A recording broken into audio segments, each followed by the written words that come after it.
तर आता बघा. सो की तुम्हाला सांगत होतो क्वाटर्नरी स्ट्रक्चर. ठीक आहे.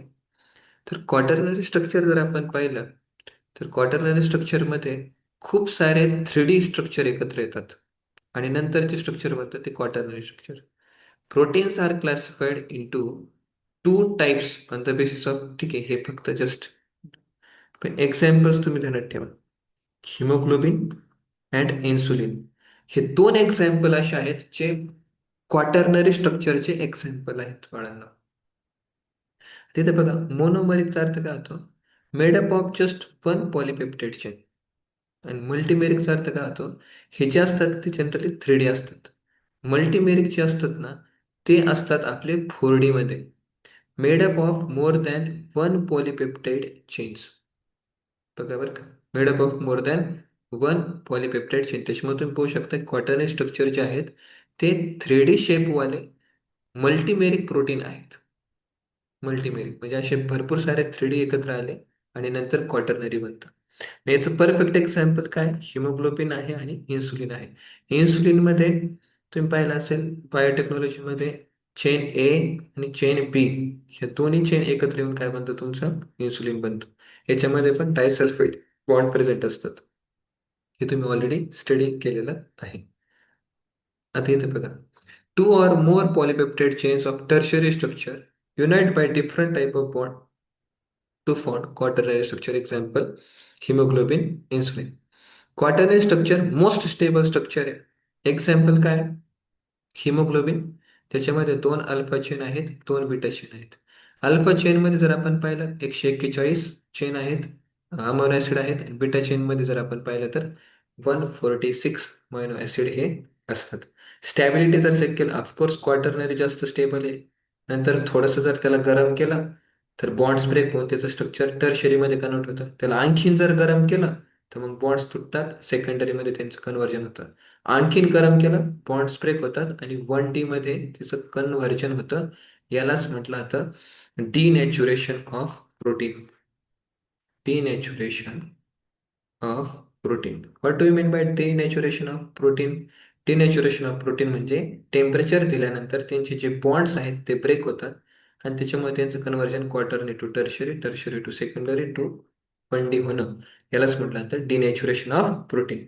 एकदा जर प्रोटीनचं डिनॅच्युरेशन झालं, परत त्याचं रिनॅच्युरेशन होत नाही. परत मग तो सेकंडरी पासून टर्शरी बनत नाही, टर्शरी पासून क्वार्टरनरी बनत नाही. त्याच्यामुळे तुम्ही बघा, जर जे एग आहेत, एग अंडे, त्याला जर बॉईल केले तर बॉईल केल्यानंतर परत त्याच्यातून कोंबडीचं पिल्लू बाहेर येणार नाही. कारण की त्या प्रोटीनचं काय झालेलं आहे? डिनॅच्युरेशन झालेलं आहे. ठीक आहे. इथं बॉन्ड स्ट्रेंथ मी जस्ट अशी दिली. पेप्टाइड बॉन्ड सगळ्यात स्ट्रॉंगेस्ट आहे, नंतर डायसल्फाइड बॉन्ड, नंतर आयोनिक बॉन्ड, नंतर हायड्रोजन बॉन्ड, नंतर हायड्रोफोबिक बॉन्ड. म्हणजे सगळ्यात अगोदर हायड्रोफोबिक बॉन्ड ब्रेक होतील, नंतर हायड्रोजन बॉन्ड ब्रेक होतील, नंतर आयोनिक बॉन्ड ब्रेक होतील, नंतर डायसल्फाइड बॉन्ड ब्रेक होतील असं. आता इथं बघा, डिनॅच्युरेशन बद्दल मी तुम्हाला ऑलरेडी सांगितलं. डिनॅच्युरेशन म्हणजे काय? की पीएच चेंज झाल्यामुळे बॉन्ड्स ब्रेक झाले, हेवी मेटलच्या ऍक्शनमुळे बॉन्ड्स ब्रेक झाले, किंवा टेम्परेचरमुळे बॉन्ड्स ब्रेक झाले, किंवा प्रेशरमुळे बॉन्ड्स ब्रेक झाले.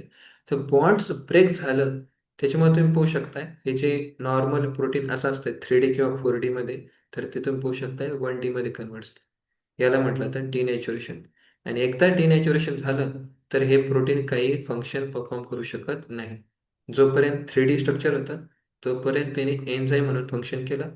त्यावेळेस तो सबस्ट्रेटचं कन्व्हर्जन प्रोडक्टमध्ये करू शकत होता, पण आता तो करू शकणार नाही डिनॅच्युरेशन झाल्यानंतर. ठीक आहे, त्याला डिनॅच्युरेशन ऑफ प्रोटीन म्हणतो. तुम्ही पाहू शकताय अनकुक्ड प्रोटीन असे असतात, हीट दिल्यानंतर ते एकदम 1D मध्ये कन्वर्ट होतात. Cooked protein network. Okay. So इथे बघा, आता टाइप्स ऑफ प्रोटीन मी तुम्हाला काही सांगतोय. ठीक आहे, हे तुम्हाला इम्पॉर्टंट आहे. PIMP, PIMP हे ध्यानात ठेवायचं हा. ध्यानात ठेवायचं सगळ्यांनी. ठीक आहे. तर इथं बघा, कोलाजन हे एक असं प्रोटीन आहे जे मोस्ट अबंडंटली प्रोटीन आहे इन ॲनिमल किंगडम. जर तुम्हाला जर विचारलं ॲनिमल किंगडम मध्ये किंवा ॲनिमल बॉडीमध्ये सगळ्यात जास्त प्रोटीन कोणतं पाहायला भेटतं तर तुम्हाला सांगायचं कोलाजन. तुम्हाला जर विचारलं प्लांट मध्ये कोणतं पाहायला भेटतं अबंडंट प्रोटीन, त्यावेळेस तुम्ही सांगायचं रुबिस्को. प्लांट मध्ये जर पाहायचं म्हणलं तर रुबिस्को प्रोटीन पाहायला भेटतं. ॲनिमल मध्ये जर पाहायचं विचारलं तर कोलाजन. सर, सगळ्या जगात पूर्ण पृथ्वीवर कोलाजन जास्त आहे का रुबिस्को जास्त आहे? आन्सर काय? रुबिस्को. त्याच्यामुळे तुम्ही पाहू शकताय Rubisco is a most abundant protein on the अर्थ. जर फक्त ॲनिमल विचारलं तर कोलाजन, फक्त प्लांट विचारलं रुबिस्को, जर अर्थ विचारलं तरी पण रुबिस्को. क्लिअर तुम्हाला? Yes. Yes sir. Okay. Yes sir. हम्म. आता इथे बघा फायब्रस म्हणजे काय? फायब्रसचा अर्थ काय होतो? हे फायब्रस म्हणजे काय? एक तर हे 2D वाले येतात. 2D वाले कोण कोण आहे? Collagen, elastin, कॅरेटिन. 3D वाले कोण आहे बरं? Globular, rubisco, albumin, globin, histone. हे सगळे काय आहेत? 3D आहेत.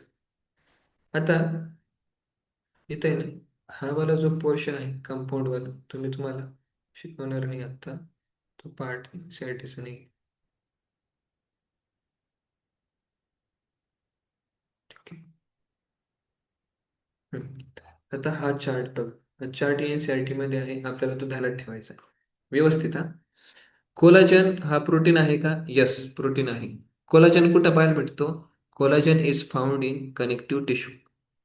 ज्या आपल्या बॉडीचे ज्या कनेक्टिव्ह टिश्यू आहेत, त्या कनेक्टिव्ह टिश्यू ज्या आहेत, त्या कनेक्टिव्ह टिश्यू ज्या आहेत, त्या कनेक्टिव्ह टिश्यूच्या मध्ये मध्ये जो सबस्टन्स आहे, जो सबस्टन्स आहे, त्या सबस्टन्सला म्हटलं तर इंटरसेल्युलर ग्राउंड सबस्टन्स. त्या इंटरसेल्युलर ग्राउंड सिस्टम मध्ये आपण कोलाजन प्रोटीन पाहू शकतो. ओके. ट्रिप्सिन कुठं पाहायला भेटतो? आपल्याला माहिती आहे की जी आपली पॅनक्रिया आहे, ती काय करते? एक एन्झाईम सिक्रेट करते, ट्रिप्सिन. स्टमक जे आहे ते एन्झाईम सिक्रेट करते, पेप्सिन. तर पेप्सिन, ट्रिप्सिन हे सगळे एन्झाईम आहेत जे प्रोटीन पासून बनलेले आहेत. ठीक आहे. त्याच्यानंतर इन्सुलिन, हे पण नाव ऐकलेलं आहे आपण. हॉर्मोन आहे, तो पण प्रोटीन पासून बनलेला आहे. त्याच्यानंतर आपल्याला माहिती आहे की ह्युमन हेल्थ अँड डिसीज मध्ये ज्या पी लिम्फोसाइट आहे त्या अँटीबॉडी तयार करतात. त्या पण कशापासून बनलेल्या असतात? मोस्ट कंटेंट 90% अँटीबॉडीचं कंटेंट जे आहे ते प्रोटीन पासून बनलेलं असतं. बाकीचं कार्बोहायड्रेट पण असते. तर अँटीबॉडी कशाच्या अगेन्स्ट फाईट करतात? इन्फेक्शियस एजंटच्या अगेन्स्ट फायटिंग करतात. रिसेप्टर तुम्ही पाहू शकताय, मोस्ट ऑफ दी हॉर्मोनचे रिसेप्टर कसे असतात? प्रोटीनेशियस असतात. आता हॉर्मोनचे रिसेप्टर कुठे प्रेझेंट असतात? फॉर एक्झाम्पल ही सेल, ही सेल. आता एखादा हॉर्मोन आला, इन्सुलिन, हा इन्सुलिन हॉर्मोन आहे, तो इन्सुलिन हॉर्मोन आला आणि तो काय होईल? सेलच्या रिसेप्टरवरती बाइंड होईल. जर प्रोटीन हॉर्मोन असेल तर त्याचा रिसेप्टर जो असतो तो सेल मेम्ब्रेन मध्येच असतो. मग इन्सुलिन हॉर्मोन येईल असा तो इथं जॉईन होईल. मग हॉर्मोन रिसेप्टर कॉम्प्लेक्स तयार होतं. मग रिसेप्टर सुद्धा तुम्ही पाहू शकताय मोस्टली प्रोटीनचे असतात. ते भले स्मेल रिसेप्शनसाठी असू द्या किंवा टेस्टसाठी असू द्या किंवा हॉर्मोनसाठी असू द्या, ते पण कसे असतात? प्रोटीन पासून बनलेले असतात. त्याच्यानंतर आपण इथं पाहू शकतोय की इन्सुलिन हॉर्मोन जो आहे तो जेव्हा रिसेप्टरला बाइंड होतो, त्यावेळेस आपण इथं पाहू शकतोय की चेंजेस होतात. असे चेंजेस होतात जेणेकरून सेल जो आहे, सेलमध्ये ना एक ग्लूट फोर नावाचा प्रोटीन प्रेझेंट असतो. GLUT four. ग्लूट फोरचं नाव काय होतं? ग्लू म्हणजे ग्लुकोज, टी म्हणजे ट्रान्सपोर्टर असं आहे. पण जेव्हा इन्सुलिन याच्यासोबत बाइंड होतो त्यावेळेस सेकंडरी रिस्पॉन्स जनरेट होऊन ग्लूट फोर प्रोटीन जो आहे तो या सेल मेम्ब्रेनला जाऊन चिपकतो. आणि ग्लूट फोर काय करतो? जे आजूबाजूला जे काही ग्लुकोज आहे ब्लड मधलं, ते काय केलं जातं? ग्लुकोज सेलच्या आतमध्ये ट्रान्सपोर्ट केलं जातं. म्हणजे बघा, जेव्हा इन्सुलिन आपली बॉडी सिक्रेट करते ना, त्यावेळेस तुम्ही पाहू शकताय ब्लड मधली ग्लुकोज लेवल काय होऊन जाते? कमी कमी होऊन जाते. का कमी कमी होऊन जाते? कारण की इन्सुलिन जेव्हा सेलला जाऊन चिपकतो त्यावेळेस तो सेलला सांगतो की ग्लूट फोर तयार करा. ग्लूट फोर तयार करून तो सेल मेम्ब्रेनला जाऊन चिपकावा. मग ग्लूट फोर जोपर्यंत सेलला चिपकत नाही तोपर्यंत बाहेरच्या ब्लड मधला ग्लुकोज हा सेलच्या आत येणार नाही. मग अगोदर इन्सुलिन रिलीज केलं जातं, नंतर ग्लुकोज ब्लडमधून आतमध्ये आणला जातो. मग तुम्ही इथं बघा, ग्लूट फोर जो आहे it enables glucose transport into cell. ठीक आहे. हे क्लिअर झालं तुम्हाला सगळ्यांना? Yes, sir. Yes, sir. Okay. So now what we will do, आपण आता काय करू, आपण फक्त क्विकमध्ये एन-सी-आर-टी रीडिंग करू, कारण ती सगळ्यात महत्त्वाची आहे. ठीक आहे. So now just will start from this amino acid. मी तुम्हाला म्हटलं, मी तुम्हाला सिक्वेन्स पासूनच शिकवेल. ठीक आहे. सिक्वेन्स पासूनच मी तुम्हाला शिकवेल. तुम्ही काही चिंता करू नका. रीडिंग पण मी तुम्हाला करून देतोय, जेणेकरून काहीही तुम्हाला लोड वाटला नाही पाहिजे.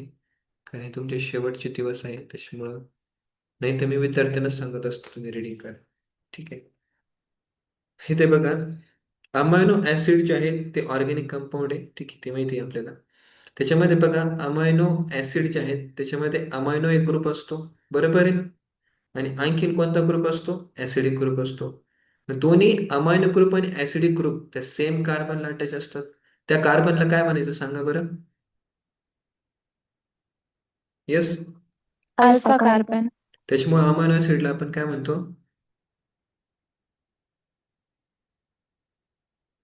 Alpha amino alpha yes. Acid. आणि अमायनो ॲसिडला आपण दुसरं एक नाव दिलं, कोणतं? Substituted methanes. Substituted methanes. Yes. आता ज्या कार्बनच्या ज्या 4 व्हॅलेन्सी आहेत, त्या वेगवेगळ्या 4 याने आहेत. पहिल्या याच्यामध्ये हायड्रोजन आहे, दुसऱ्या याच्यामध्ये COOH आहे, तिसऱ्या याच्यामध्ये NH2 आहे, चौथ्या याच्यामध्ये व्हॅरिएबल ग्रुप आहे. त्याला आपण कशाने डिनोट केलं? आर. येस. जर आर जर बदलला तर काय होईल? अमायनो ऍसिड पण काय होऊन जाईल? बदलून जाईल. त्याच्यानंतर तुम्ही पाहू शकताय, अमायनो ऍसिड 200 प्लस आहेत. पण असे अमायनो ऍसिड जे प्रोटीन बनवतात, अशा अमायनो ऍसिडला आपण काय म्हटलं? Protein amino acid. तर प्रोटीन अमायनो ऍसिड किती सांगा बरं टोटल? 20. 20. Very good. आता पुढे या. ठीक आहे. आता पुढे या. इथं बघा, आर ग्रुप जो आहे, हं, तो जर हायड्रोजन असेल तर त्या अमायनो ऍसिडला काय म्हणायचं? ग्लायसिन. जर मिथाइल ग्रुप असेल तर काय म्हणायचं? ॲलॅनिन. आणि जर हायड्रॉक्सी मिथाइल असेल तर काय म्हणायचं? सेरिन.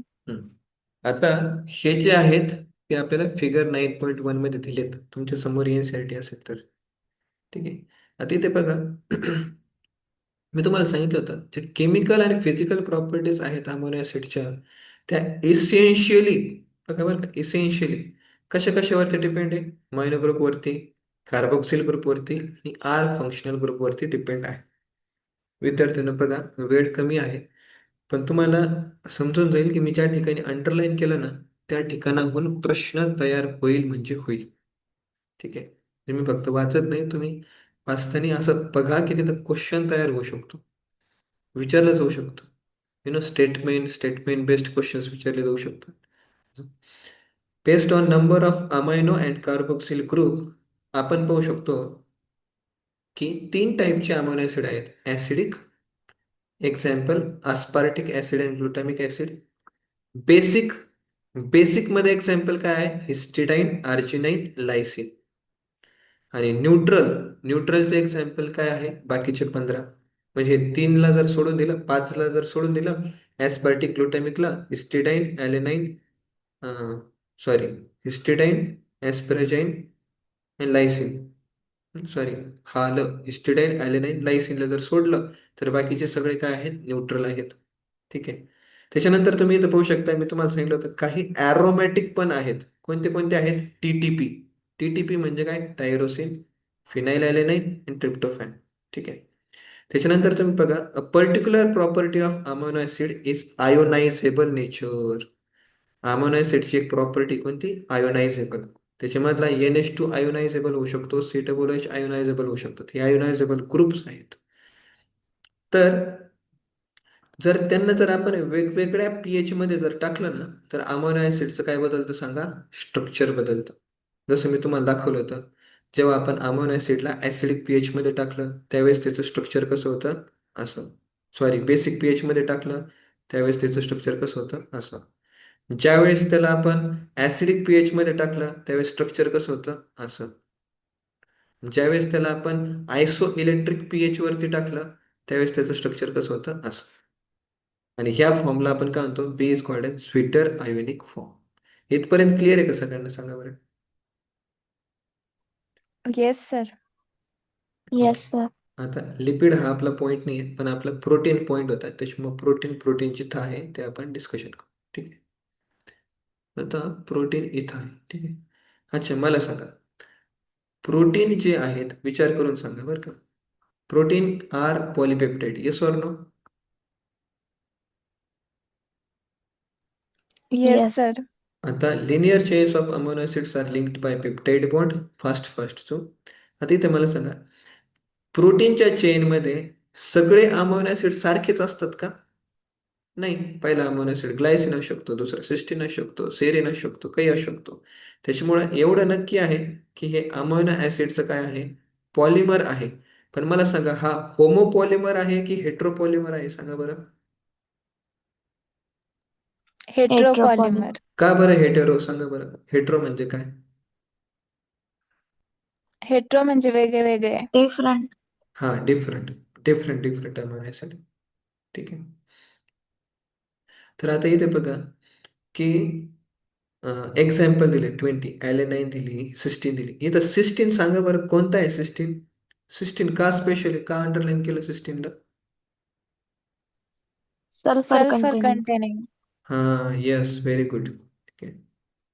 सल्फर कंटेनिंग आहे. त्याच्यानंतर protein is heteropolymer not a homopolymer, त्याला आपण अंडरलाईन केलं. त्याच्यानंतर येस, त्याच्यानंतर आपण इथं पाहिलं काही अमिनो ऍसिड जे आहेत ते इसेन्शियल आहेत, आणि essential amino acid have to be supplied through diet. असे अमिनो ऍसिड जे तुमच्या डाएट थ्रू तुम्हाला भेटतात अशा अमिनो ऍसिडला आपण काय म्हटलं, इसेन्शियल अमिनो ऍसिड म्हटलं. आणि आपण इसेन्शियल अमिनो ऍसिड जे आहेत 10, ते आपण एका ट्रिक वरून ध्यानात ठेवले होते. जर तुम्हाला जर माहित असेल तर ती ट्रिक कोणती होती?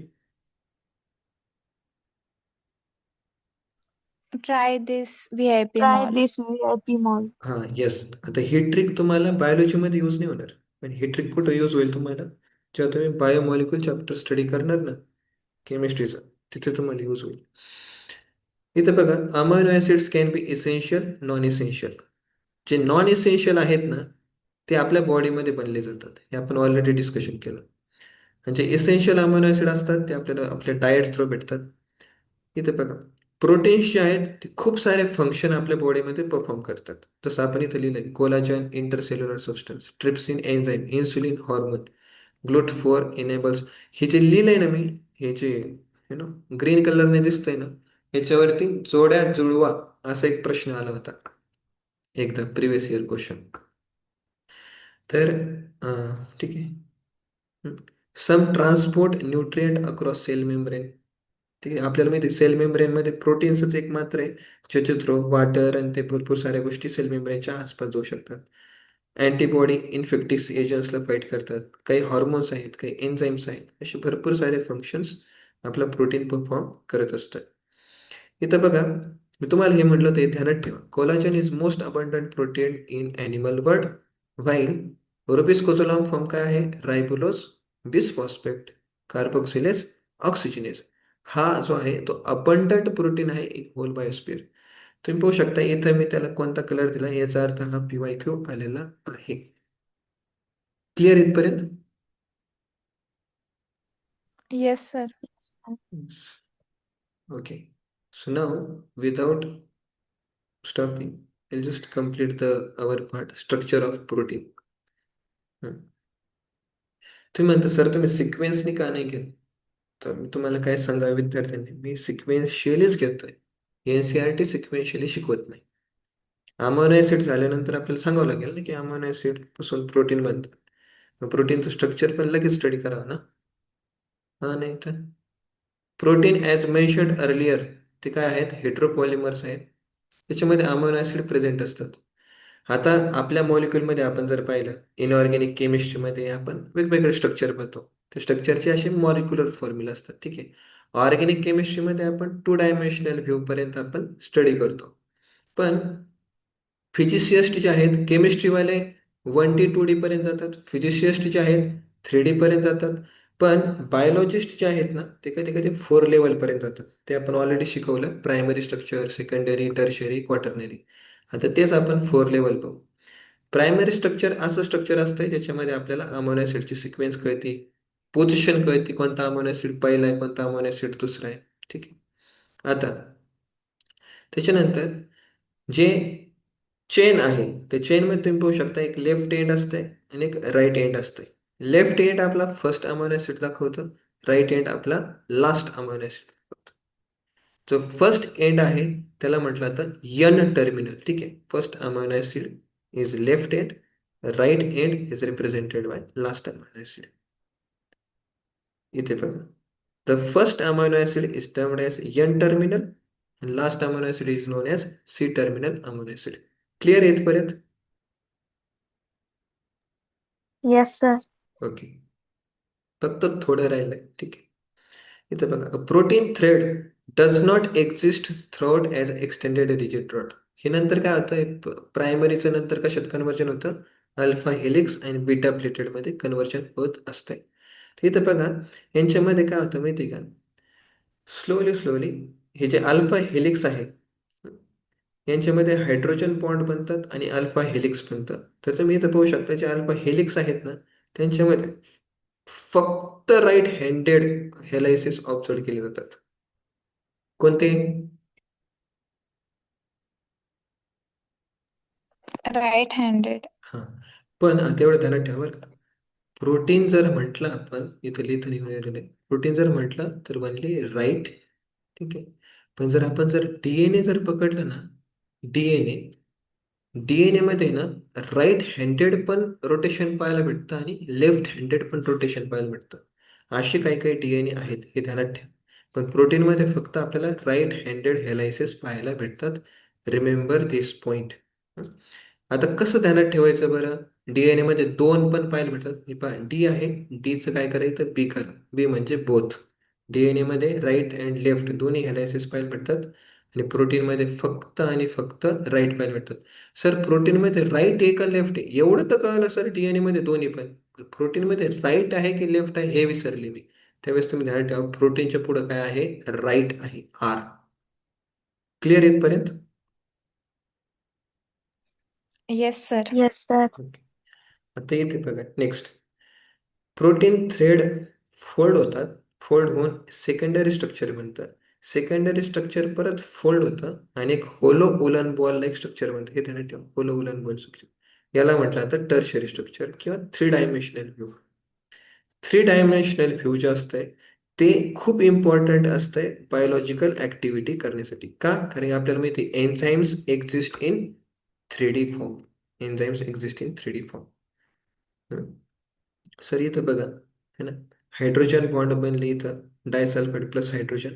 इथं बघा हायड्रोजन डायसल्फाईड आयोनिक वंडरवॉल भरपूर सारे बॉन्ड बनतात. नंतर क्वाटर्नरी स्ट्रक्चर बनतं. इथं बघा आता क्वाटर्नरी स्ट्रक्चर बद्दल डिस्कशन करू. Some proteins are assembly of more than one polypeptide or subunits. The manner in which these individuals folded polypeptides or subunits are arranged with respect to each other. Example, linear string of spheres. Spheres arranged one upon each other in the form of cube or plate. This is the architecture of protein, otherwise called as quaternary structure. Basically तुम्ही पाहू शकता जेव्हा भरपूर सारे 3D असे एकत्र येतात, एकावरती असे युनिट्स एकत्र येऊन जॉईन होतात, त्यावेळेस जे स्ट्रक्चर बनतं त्या स्ट्रक्चरला म्हटलं जातं क्वाटर्नरी स्ट्रक्चर. तिथे एक एक्झाम्पल दिलंय का आपल्याला? येस. कोणतं दिलंय? ॲडल्ट ह्युमनमध्ये ना एक हिमोग्लोबिन हे क्वाटर्नरी स्ट्रक्चरमध्ये एक्झिस्ट करतं. याचे टोटल 4 सब युनिट आहेत किंवा 4 पॉलिपेप्टाईड 3D चेन आहेत. त्याच्यापैकी 2 अल्फा आहेत आणि 2 बीटा आहेत. तुम्हाला हे पण सांगितलं अल्फा 141 पासून बनलेली amino acid, beta chain 146 amino acid पासून बनलेली आहे. आणि आणखीन एक एक्झाम्पल आहे का? येस. कोणतं आहे? Insulin. So with this dear students, आपण एक टॉपिक कंप्लीट केला, that is protein and amino acid. ठीक आहे. काही डाऊट आहे? Is there any doubt? No, sir. Okay. So now तुम्हाला होमवर्क काय आहे? तुम्हाला होमवर्क आहे की यावरती तुम्हाला क्वेश्चन्स जे आहेत सॉल्व करायचे आहेत. You have to solve the questions. ठीक आहे. Just second.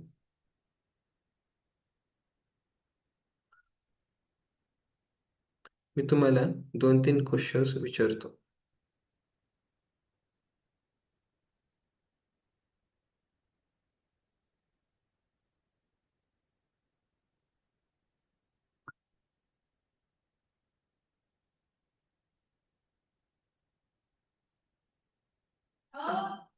येस, तर इथे बघा एक क्वेश्चन आहे. या क्वेश्चन मध्ये तुम्ही पाहू शकता की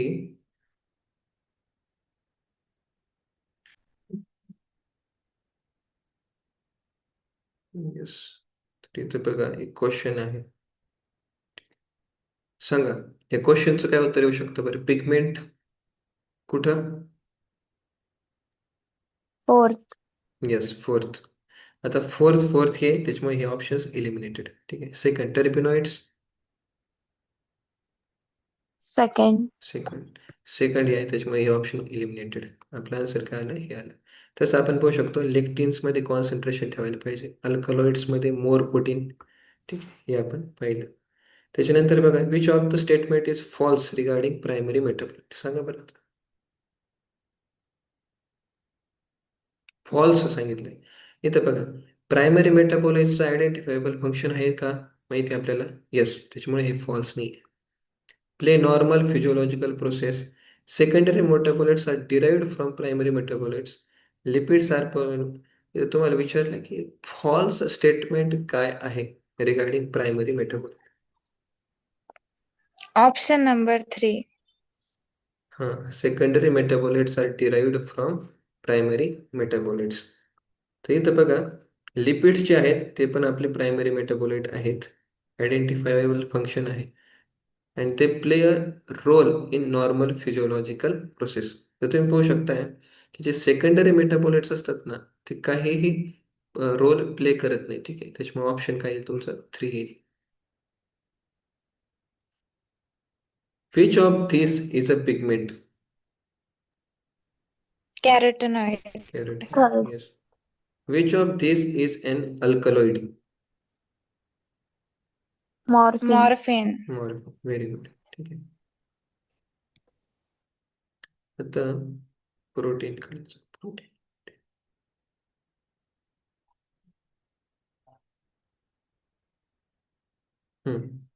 most abundant fibrous protein in animal body. Collagen. Collagen. Collagen. Which element is normally absent in protein? Protein मध्ये कार्बन असतो का? Phosphorus. Yes.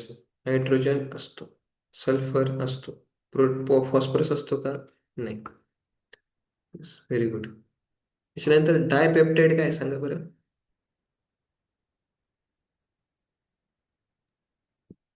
Second option. Yes, second option. Which amino acid is non essential? Arginine. हा, very good. ते trick ध्यानात ठेवायची. ॲलेनाइन कोणतं येते? Arginine, एस्परजाइन, एस्पर्टिक acid है ना. Cysteine, serine, tyrosine, proline, glycine, glutamine, glutamic acid अशा पद्धतीने. So very good. Yes, actually असं काय नॉन इसेन्शियलचं ग्लायसिन आहे ना. सिस्टीन, सेरीन है ना. Cysteine, serine. हो हां, सर. आर्जिनाइन नाही घ्यायचं. ते काय होतं? ॲलेनाइन एस्पराजाइन होतं ते. ॲलेनाइन एस्पराजाइन. Arginine. हां, आर्जिनाइन. तुम्ही पाहू शकता हा काय इसेन्शियल येऊन जातो. आपण याच्यामध्ये पाहिलं. सो बेसिकली काय हं, तुम्हाला मी ती ट्रिक दाखवली होती. Just go to that trick again. त्याच्यामुळे ना हे सॉन्ग जे आहे ना त्याला तुम्ही एकदा दोनदा रीड करा. ठीक आहे, 1-2 टाइम्स.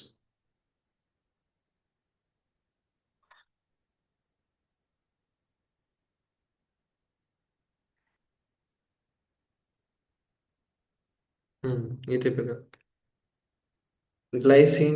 ठीक आहे, त्याच्यानंतर तुम्ही पाहू शकता ॲलेनाइन, एस्पराजिन, एस्पर्टिक ऍसिड. हे तुम्ही ध्यानात ठेवा. इकडे एकच आहे, ते आर्जिनाइन. अशा पद्धतीने. ओके, त्याच्यानंतर नेक्स्ट, बीटा प्लेटेड शीट कोणतं आहे? प्रायमरी, सेकंडरी, टर्शियरी कोणतं आहे? सेकंडरी. सेकंडरी. पोझिशनल इन्फॉर्मेशन कुठून भेटेल? प्रायमरी. त्याच्यानंतर प्रायमरी स्ट्रक्चरचं which of the following interaction is crucial for the primary structure of protein? Peptide bonds. Yes, peptide bond. Very good. Fibrous प्रोटीनचं example काय आहे?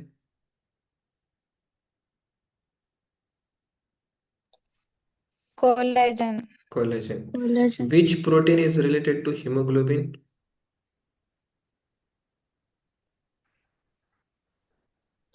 Globin. Globin. Globin. कारण की 3D असते, बाकीचे 2D असतात. Unfolding of protein. अनफोल्डिंग जर झाले तर काय होईल? डिनॅच्युरेशन होईल. ठीक आहे. ठीक आहे. So now there are many questions जे मी तुम्हाला आहे ना, तिची शीट दिली ना, एक आकाशची आणि 2 ॲलेनच्या वगैरे दिलेत, आणि तुमचे जे मॉड्यूल्स आहेत त्या थ्रू पण तुम्ही काय करा, काही क्वेश्चन सॉल्व्ह करा. ठीक आहे. Yes, Yes, sir. sir.